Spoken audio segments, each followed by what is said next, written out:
The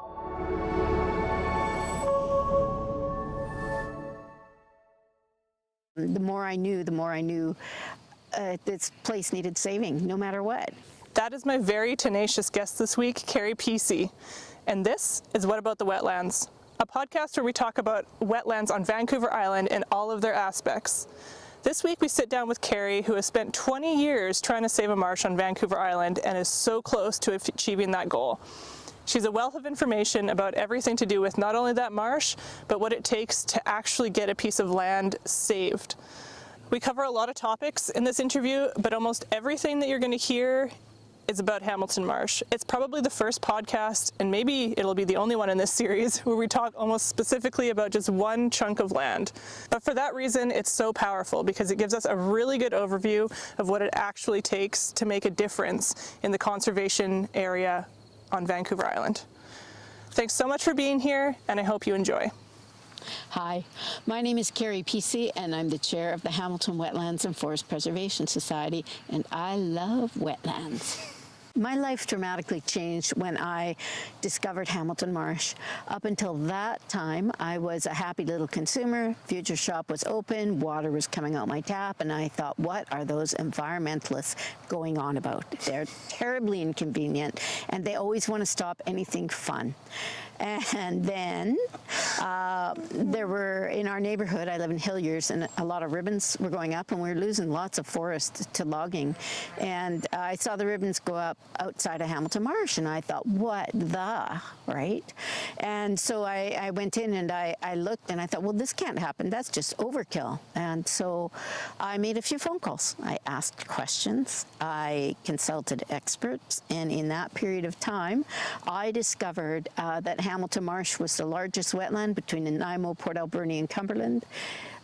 It's the most prolific waterfowl brood marsh. I discovered that wetlands filter water, and they hold water in times of drought and also keep it under control in times of flooding. All the wildlife and all the things that depend on wetlands and their rapid disappearance. So I got a bit panicky, and I phoned a few people, and they sent me to all the reports. And the more I knew, this place needed saving, no matter what. And so what I did, I'm just going to tell this weird story. So I found out who owned it. I found out about the E&N land grant, and I found out that the RDN, Regional District of Nanaimo, was the governing body, and I just figured, this is what I thought. I thought, I will show up, I will give a presentation, and they will fix this, right? That's what I thought. And I put on a suit, I straightened my hair, and I had an assistant for the PowerPoint, and this was 20 years ago, and they were fairly new. So we made an impression. People from the board called me up, said, wouldn't mind working with you, and all that. And that was the beginning. And that was 20 years ago. And when we recently heard that there was a deal on the table for 360 hectares, which is what we've been pushing for, my husband had two words, and that was about time. And so during that whole window, and there were different iterations of our group, we would give presentations to the RDN, we'd do them to Parksville, to Qualicum, and that was one iteration. And just so many strategies along the way, writing letters, being guests at different groups and telling them all about Hamilton Marsh. There's just been a lot, and there were times, like there was almost a deal in 2009, and it fell through, and I was like, I was so naive, I thought they'll fix it, and then we were moving right along towards an acquisition, and I was destroyed when that fell through. But ironically, that turned out to be great, because it was just a wetland and a generous buffer, and the 360 wasn't even on the table then. So 20 years later, to have this opportunity is just amazing. So do you want to explain a little bit about what the 360 is versus the 36 that you're talking about? Yeah, so the wetland itself is 36 hectares in size, and the forest that surrounds it is 360 hectares. And by comparison to Stanley Park, which is 401 hectares. And it is an incredibly perfectly defined area by the railway, Hilliers Road South, and Highway 4.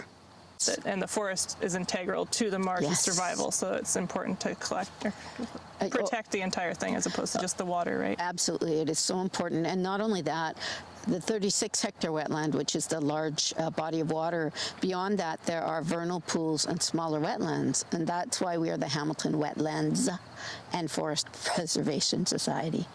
And it's just such an incredible, generally untouched ecosystem. There's just limited human access, and it's amazing. And the history is such that we wouldn't even know where it was or what was happening if School District 69 didn't have a land use agreement with Macmillan Bloedel back in the day, and they jointly put in the trail, and they put in the dock, and there was a birding platform, and it was to be used as an outdoor classroom. It sounds like it was used for an outdoor classroom quite a bit. I've been talking to some people, and there's so many people that like have memories from being there, like in the 60s and 70s and 80s and 90s. You know? But not with the school so much in the well, not with that school in the 90s, but it sounds like there's been, like, the Waldorf school kind of took over bringing kids there. So the district maybe doesn't anymore, but like the Waldorf school is taking kids to the marsh. And well, the agreement expired some time ago, and I know that different schools do go there. I know we've led a few tours through Hamilton Marsh, especially recently. But yeah, it's an amazing space, and the Aerosmith Independent School still goes in and does some studies there. Yeah. Yeah, it's cool to see how much has kind of contributed to the lives of all these kids that grew up in the area. Yeah. Especially, like, I didn't know about it. I grew up going to, like, elementary school here in Qualicum, so I'm surprised that I didn't know about it, but I had no idea until I ran into you at one point. Wow. And you were like, look at this big marsh. And I was like, I hung out across the road from this thing all the time as a kid and never ended up going to the marsh, which is kind of baffling. Yeah. But my parents were from Alberta too, so maybe they didn't really understand the importance of the marsh for, like, the area that we were in. I don't know. Well, you know, it's shocking that for 20 years, having promoted it with annual tours, part of the Brant Wildlife Festival, and different other promotions that we've done, I still hear there's huge chunks of people who've never heard of Hamilton Marsh, and that's a real challenge.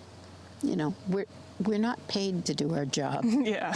We're a volunteer group with other responsibilities, but hopefully that'll change pretty quick. So the first question I try to ask every guest, which is not quite the first question now because we were on such a good roll there, and you did kind of answer this question in your introduction, but how do you define wetlands? What's your definition? If I say wetland, will I lose points? Usually, like a wetland, I'm not up on my bogs versus fens but I can say that if it's seasonally wet or permanently wet, it's a wetland. Sure. We'll go with it. I'm pretty sure that's accurate, but yeah. I guess we'll see. You're the third person I've asked, and everybody's had a very different answer to that question, which is kind of interesting, yeah. And, like, doing research online, yes, I couldn't get, like, any, like, precise definition of what a wetland is other than, yeah, like, land that has water on it. So I'm like, the ocean technically is land with water on it. So are rivers, so are lakes. I'm not sure if they count as wetlands either, so. I think it's more saturated land, you know, like saturated land. You could kind of argue that lakes would be that then, wouldn't they? I don't know. I guess those are bodies of water. They're not like a mass. Yeah. I mean, I don't know. That's the question. But that's not for us. We're not scientists. We're just the average people that care about wetlands. So, is there any other wetlands that you have been involved in, or has Hamilton Marsh just been pretty much your entire focus, which is like a pretty important focus? So yeah, it has pretty much been my entire focus, but I will also say that when we were a committee under the Friends of French Creek, which was right up until, say, 3 or 4 years ago, they do a lot with Dudley Marsh. So I have been to Dudley. I haven't done any work there, and that's also in the French Creek watershed and not far from here. Just down the road. Yeah, and it's got a little gate you go through, and it's got signs, and it says, yeah. And it's out in the middle of kind of nowhere? Like, you would never accidentally stumble upon that marsh? No. No. I can tell you something voluntarily. Okay. Oh, no. Once you fall in love with a wetland, you'll never be the same. And the more you learn about it, you'll never be the same. And that's what's happened to me. I find that so interesting because, like, growing up here, I was so deeply connected to nature all the time, that like I can remember the first moment at 4 years old when I saw the ocean, and it was like from that point forward, it was like nature was my best friend. So it's very interesting to hear somebody say that they did not really have that connection beforehand, like didn't, and then to have like a marsh kind of, well, any land affect them in the way that just like drew them in and kind of shape the next 20 years of their life is pretty incredible, and like kind of vindicating for me too, to hear like, oh, like the land does actually do this to people too. It's not just me being crazy. And and I think that what blows my mind is our interdependence, and I think that mankind's separation from that and commodifying of it is going to be the end of us. And I think about the fact that as a carbon sink, it's a huge amount of that wetland is peat, and it is the most effective carbon sink in existence. And the forest, of course, is a carbon sink. And even better, at Hamilton Marsh, there's such excellent insect life, and that's the beginning of the food web. And even the dragonflies, I was out there today, and boy, lots of dragonflies, and I love them. And also, you know, the more we take over Vancouver Island for human habitat, the bear have nowhere to go, the elk have nowhere to go, the cougars have nowhere to go. And I like to think that even though it's a contained 360 hectares, that will make a difference if it's preserved for the wildlife, because this world is not just about us at all. We think it is. we act like it is. We act like it is, yeah. Can I launch into one more thing? Oh yeah, you can talk all you want. I don't have to ask you any questions. You can just like. It's gonna be a monologue if you want it to be. So on February 25th, our house burned to the ground, and we live on a wooded area, and it is a place I feel like we can control and can be where we live, and nobody can log without our permission. So I'm walking down the driveway like a hero from one of those scenes where the building is exploding behind them and they're walking in slow-mo away from it. So I'm walking down our long driveway, and I'm thinking to myself, like, it was like just such a slap in the, and I'm in my pajamas because that's all we've got left. And I'm walking down, it was such a slap in the face because, you know, all the Zen and yoga people know that we're impermanent. They do studies in impermanence, they do rituals in impermanence, and I'm walking down the driveway and I think, oh my God, I'm impermanent. All my stuff is impermanent. It will end up in a secondhand store. Someone will buy the property, take down all the trees because I don't really care about the wildlife. And I'm just halfway down the driveway, and it occurs to me, well, that makes it even more important to preserve Hamilton Marsh, the whole 360, because we're all going to not only die, we're going to become invisible. Our history, any contribution we ever made to this world will disappear. And it's not about stamping anyone's name on Hamilton Marsh or look at what they did. It's about knowing that future generations and wildlife, etc., will have a place that's beautiful and natural to be. And so that was what I learned from our house burning down. And had you thought about that, like putting 20 years of your life into preserving this space? Had you thought about like that legacy before that moment? Yeah, because, you know, I've never been able to break away from Hamilton Marsh, ever. I've thought about it. I won't say I've screamed and cried, but I kind of have. I've had my moments along the way that have not been pretty. And there have been times when I just totally wanted to throw in the towel and say, let someone else do this. But I couldn't, because I didn't believe that there was anyone who could dedicate that amount of time and dedication to it. So I did it, and I also feel like if we can lock down the 360 hectares, at the risk of sounding slightly negative, I can die. I will have fulfilled my life's purpose, and it will be meaningful. My heart will be warm. Right. I'll be happy as heck. So I guess in that moment, because that was also a driveway moment coming down from there, I thought, whoa. You know, and then I got that later on. I heard that the 360 was up for grabs, and it was like not up for grabs, but the negotiation for the whole 360. And it's like, we have to make this happen. And we're so close. We could talk a little bit about that. So by the time this comes out, it'll be done. Hopefully, yeah. Hopefully we're finished and we have a deal made. But so the RDN decided that they were going to purchase the 360, like you're talking about. But part of that deal is that $7.5 million has to be raised privately. They're covering the rest, or like the tax base is covering the rest of that. Yeah. So both of us are part of that fundraising campaign to try to get this $7.5 million. And we have a very, very short timeline for that. So we found out about this deal, beginning of September? Maybe. Yeah, numbers, maybe beginning of September, and we're looking at finishing it. It's it's January that the fundraising's got to be finished by, right? I believe that to be the case, because I know November is when all the funding agreements need to be in place, and then I think January, and then I think it's done in March. So it's a very tight window. That is a very tight window. Yeah. That's a lot of money for us to come. I know, but the good thing is, I hear it's not on us, because we have NALT and we have MABRI and of course the RDN, and they're hitting everyone they can as far as agencies go to get the funding for it. I really hope they do, because if they don't, Hamilton Marsh deals and everything will drop to the ground. It will remain island timberlands, and I'm sorry, 20 years is my max. Yeah, I can't keep pushing. And so it's a has to do. It's got to get done. So yeah, and when we look at the value of what the marsh contributes to, like Parksville and Qualicum Beach through the watershed, it's just, there's no way that $30 million would cover. Like if you took that out and you put something human-made in there, it'd be a lot bigger bill than $30 million for what the marsh does. So. Yeah, because ecosystems as infrastructure, people are looking at that now, and you save tons of money doing that. Studies were actually done in New York State. I don't even know how many years ago now. I read this study when I was in university, which was like 15 years ago. And smokes, you're old. Okay, go ahead. I know, Ceri. You don't have to tell me. I know. Yeah, and the study was done, again, looking at like a marsh or like a wetland area, and like what it did compared to what it was going to cost for New York to like build a water filtration system of its own. And it wasn't even comparable. It was like it didn't make any sense to develop this land. But humans have been not great at like understanding that for whatever reason. And so a few interviews ago, I talked to Camilla, who you also know, and we were talking about how people will look at a marsh and think that it's just like this empty pit of water, because you can't, as humans, you can't really do much in a marsh, right?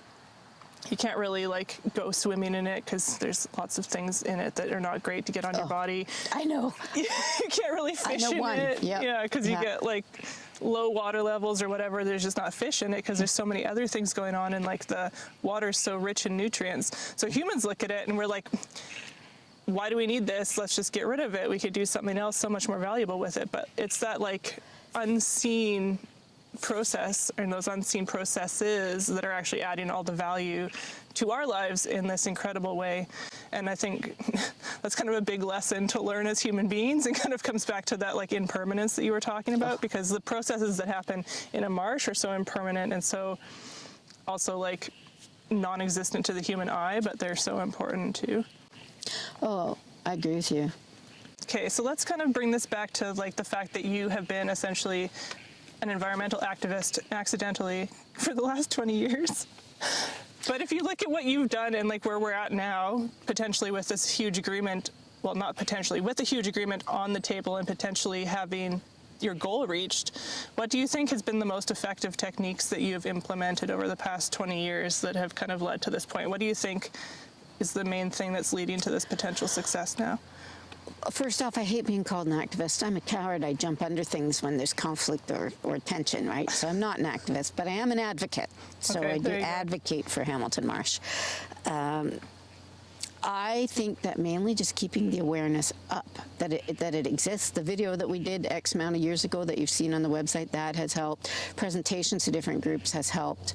Aerosmith Naturalists, believe it or not, they share an also rabid love of Hamilton Marsh, so they're always doing their bit. So it's a lot of it is word of mouth. It's networking. The number of groups and people that I'm connected with, it helps a lot. So yeah. I'm not sure that we've done anything special except never go away, right? And just being that little fly, buzzing around. Well, you know, when people ask me, okay, so you haven't saved up all this money, what are you doing exactly? I said, we are pinching the bums of the decision makers. And that's, you know, like just nipping at their heels, just, you know, and we are. And I am just stunned that they've come up with preserving the whole 360 hectares. That just blew my mind. Yeah, I agree. That was pretty awesome. I guess I should mention too that like I'm on the Hamilton Wetland and Forest Society. Preservation Society. HWFPS. Really short. Really I know, easy to right? remember every time. You'd think I would remember after all this time, but no. And so we had an event that me and Camilla, who again has also been interviewed, went, and we were representing Hamilton Marsh, and the mayor of Nanaimo gave us this shout out specifically, only talking about Hamilton Marsh, and like this big speech about how connected and in love with the marsh he was, essentially because he'd grown up in Coombs and had grown up going to the marsh, and we were just like stunned by the fact that this guy with all this power had an idea of what we were doing. Yeah. And then within months, here we are sitting here talking about the deal. So again, that comes back to like, I think he came here or went there with classes. I think he even talked about like skating. Oh yes. There, so.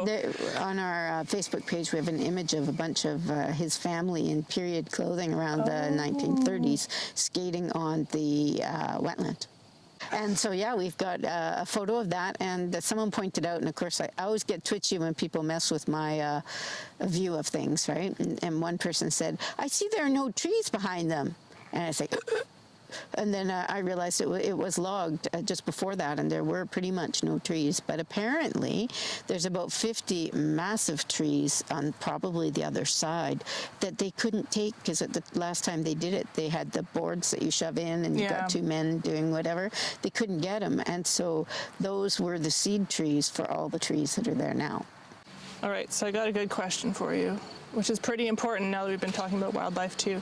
What's your favorite animal that frequents the marsh? Like, what is your favorite thing to see when you're out there? Well, I'll tell you this. Most of the animals at Hamilton Marsh are very covert, so you don't actually get to lay eyes on them. You can hear them. But my favorite animal is and has always been the bear. I love them so much.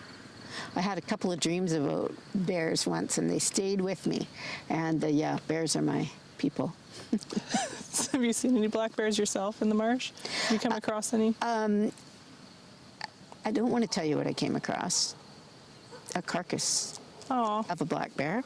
But yes, there have been bears sighted there, and I know there was one on one of our tours many years ago. Oh, cool. And I also, elk. I'm a big fan of elk. And I love the frogs. Oh, the frogs. The frogs. The good frogs, not the bad frogs. The good frogs. Not the toads, the frogs. No, I don't mind toads, but it's the bull. Oh yeah, I guess the bullfrogs. The big, that eat everything, chicks and you name it, right? Yeah. Yeah. Are there them in the marsh too? Yes. Yeah, of course there are. Yeah, they're terrible. They're everywhere. But what do you do? Yeah. They are in the pond on this property too, and I told this in the last video too, but there was people here that were like actually catching them and eating them. Oh, good. Yeah, eating their little frog legs. But it didn't really put a dent in them. You have to get them every single year. They just keep coming back. It's a process. Everything's a darn process. Yeah. Time management, always a thing. Okay, so one of the things that I remember reading was how many dragonfly species are in the marsh. At least 30. At least 30. And a study was done, the Odonata of Hamilton Marsh, by Dr. Rob Cannings, who was a very big deal in his day. And and he said that's conservative. Like, they didn't have enough time to go the whole extra mile on that study. And that study was an excellent one. Lots of good data in it. I didn't even know there was 30 dragonflies that existed, like species in Canada, until reading that. I was like, what? In one place? Yeah. That's so cool. Yeah. I think you asked what we did that contributed to keeping going for 20 years. I think our website is a huge deal. I think that the video we have on it is a great message, and I think the fact that we've collected all the data and put it up there. Right. Yes, that's huge. It's definitely like an encyclopedia almost for just Hamilton Marsh alone, which is pretty cool. Yeah. I guess 20 years of keeping records will do that. Yeah. Yeah. Although they all burned up in the fire, it's a good thing I digitized most of them. I know, right? Oh, no. Oh, yes. Oh, yes. I had... And I did always wonder what I'd do with the big box of Hamilton Marsh files, and then it was just... The universe said, you're never going to figure this out. You don't need them. They're on the internet now. Yeah. Oh, all our declarations of support. We had like 4,000 signatures on the declaration of support to find alternatives to logging. Oh, wow. Have I mentioned the Nanaimo Area Land Trust yet? You just like used their acronym, but you didn't really talk about them. Okay. So back in the beginning, because I was the one asking all the questions of all the experts in the neighborhood, and they were like turning me and pointing me and asking. And Gail Adrian, who started the Nanaimo Area Land Trust, and Sarah Bonner, a biologist, came up right away to give us helps and hints, because that's totally in their bailiwick. And we did a walk through there, and she's gone now, but she was pivotal. She was pivotal in the things that we did, So, anyway. And so it's nice to see Knowles also still involved. Sorry, back to Nanaimo Area Land Trust. We've got a very busy airway right now. Yeah. So Nanaimo Area Land Trust is still involved Yes. right now with Yes. Hamilton Marsh. Paul Chapman comes to all our meetings, and they are involved in some of the fundraising for it. But again, you get to see how all the networks work, and that was just one little thread. Yeah. Okay, so here's another question for you. If people do want to get involved and they have something that's similar to the marsh that they're really passionate about, they want to see saved, they want to see like moving forward in a similar direction to what we're looking at now, what would your advice be to them? So much. So much. I would say, first off, gather information about your area and every fact you can get. You never want to fire off shots where you don't know your stuff, and you just credibility is built by actual facts. So you need to know what your facts are. You need to know who your movers and shakers are. You need to have a website, no question. Yeah. You need to go and present to all the councils or politicians. I think for Hamilton Marsh, I like to think, yay, we did it. We did this for 20 years. The truth is there have been a lot of people behind the scenes, right? Like the RDN did a lot of work to make that happen. And I know that our MLA and MP, they all have contributed in some way that I hardly know about most of the time. So you never know who your allies are. You never know who's working for you behind the scenes. But keep your relationships good, because I think the other thing is with Mosaic/Island Timberlands, I never burned a single bridge. I never fired off a single rocket. And therefore, I remained credible. No conspiracy theories. No conspiracy theories entered into this one. Yeah. You see a lot of that actually with people, especially when they get fired up and they really care about something. There's like a lot of, like extra stuff, like extra emotions that kind of come in and I feel like derail things. I think that the ability to work with people, the ability to network, the ability to gather data. So the $7.5 million is unrealistic for us to raise as a tiny group. It's unrealistic, right? There's no way. You couldn't have enough bake sales to do that. But I think that because we have partners, that they know the funders, they know where the money is, and they'll try to get it that way while we write to local celebrities, please give me a list, and get and do what we can. And the big problem, and I know that this is not going to fit with the timeline of when this is done, but we have to make it happen. If we can push for 20 years and get that close, really, truly. Otherwise, it's a loony bin time for me, right? Yeah. If you want to see someone lose there. I don't. I really don't. That's not on my list of things. Right. Yeah. Right. So we got to make it happen. In my life already. I don't need more. I know, right? Yeah. So we got to make it happen. Yeah. Yeah. So our other partners that we're looking at are Nanaimo Area Land Trust and Mount Arrowsmith Biosphere Region Research Institute. It's one or the other. MABR. It must be Research Institute. It's this RI. Anyway, MAB. Yeah. MABs. We'll call it MABs. Yeah, which is also full of amazing people doing incredible things and networking. Yes, yeah. They have been so helpful in so many ways. Thank you so much, Ceri, for coming and joining me and sharing all of your knowledge, and especially at such an exciting time. Like, this is a huge moment. And hopefully when this comes out, it'll be an even bigger moment that has passed. And, there'll be a big sigh of relief. You maybe will actually get to take that vacation, right? Mexico? You know, last 4 months, of course, we're supposed to be for recovering from the fire, and it cannot happen right now. But I think that next year with my own job, I'll just shove it off and just do a few weddings and call it a day. Because I'm going to need the rest. Because I'm really tired. Yeah, that's fair. You've done a bit. You've done a couple of things. Yeah. One or two. Yeah. Yeah. Well, yeah, thank you for letting this be one of those things that you've done. You're welcome. Anything that has to do with wetlands or Hamilton Marsh, you can even drag me out of bed at 3 a.m. and I'll bloody do it.